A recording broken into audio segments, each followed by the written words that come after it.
Hi guys. Okay, today I want to cover another topic that is related to grounding because I got asked this on the forum and it is a really, really good point. Can you be too grounded? Yes. Yes, you can.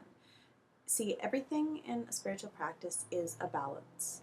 So just like you can be too ungrounded, you can also be too grounded. People who are too grounded oftentimes are very solid people. They're very in tune with this world. They're very in tune with the physical. This is not a bad thing. This actually is a good thing, and a lot of really grounded people actually have a very easy time navigating and walking in this world and, being successful, attaining what they desire in this world. Being too grounded is a problem when you really want to engage the spiritual components of this world. When you're too grounded, you're often blocked from the energies of the spiritual world, which also can block you from the energies that are unseen in the physical world.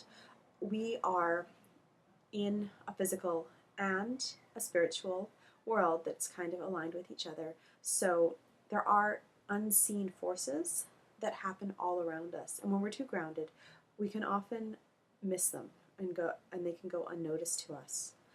This would be like our instincts. Some people who are too grounded often don't have good instincts and they end up getting into trouble because they don't get that gut feeling. They don't pick up on those energies that something might be wrong in their surroundings. So they can oftentimes walk into situations that are problematic and they wouldn't have walked into if they were more open to the unseen energies. People who are too grounded, they often have a very hard time astral traveling. They have a very hard time with dream recollection. They have a very hard time with even feeling energies, let alone directing and working with them. And they have a really hard time communicating with spirits, spiritual companions, and the spiritual world. They have a really hard time connecting with their higher self and receiving any divine messages. We all know these people. They're the people who are they're rock solid, they're really strong, but they don't have that spiritual component. They will probably say that your spiritual practices are flaky or not true, or, oh, it's just that la la stuff that mom likes to do. I've heard that one before from other people. And it's those people aren't bad people. They just are very, very planted on the earth. Now, for those of you that are too grounded, that don't want to be too grounded, that want to open up to the spiritual world and embrace these elements, the first thing you have to do is start engaging your imagination. You have to really engage, that imaginative side of you. When we're children, we're often told to explore our imagination, to develop it. Yes, with the imagination, a lot of it comes from our mind. But what a lot of people don't realize is that the imagination itself is directly connected to the third eye and is responsible for translating these energies. This is where a lot of people get confused. What's real? What's not? When you start to develop your spiritual skills, you start to understand that certain stimulus are internal. These are things that are created by your mind, they're created by your imagination, and they're basically created by you. But then there's other stimulus that are external. These are spiritual external forces that are acting on your third eye, being received by your third eye, and being translated by your mind. They're both translated, though, by the imagination, which is why some people get confused and often mix up real spiritual experiences for imagination. This is why sometimes when kids are talking to spiritual companions, people say, oh, they're just using their imagination. Well, no, they might not actually just be using their imagination and talking to their imaginary friends. They might actually be talking to a spiritual companion. It's important when kids are awakening to these skills this is a very interesting balance because you don't want to encourage people to become ungrounded and go off into fantasy land and live in their fantasies. You want them to be able to function in this world, and you want them to be able to communicate and, interact with the physical world and be successful in the physical world. But you also don't want to stifle their natural gifts because a lot of times our psychic abilities, when they're balanced and when we work with them, they actually benefit us in life and they can help us get where we want to go.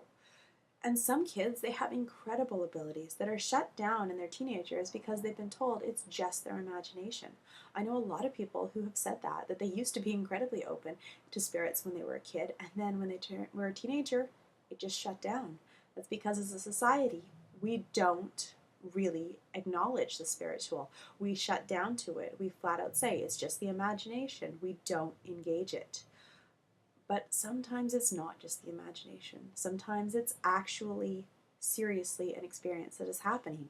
So the first step to really beginning to allow yourself to go there is to engage your imagination and just see where it takes you. Don't judge it. Don't try to distinguish between what's real and what's not. Just imagine and see where it goes. Try exercises to connect with your spirit companions. Try exercises to communicate with different gods and deities and entities that might be out there. Always use a protection shield when doing this. I'm not saying just go blindly talk to everybody. Make sure you have your protection shields up because there are things out there that can harm you. But allow yourself to explore in these areas and be curious. Be open to what is out there and just see what comes. It can't hurt anything, especially if you're a really grounded person. The odds are you're not going to fall off the wagon and suddenly be into woo-woo land. You're going to always have that grounding foundation. But opening up and relaxing it a bit can open you up to your natural skills and abilities that you were born with.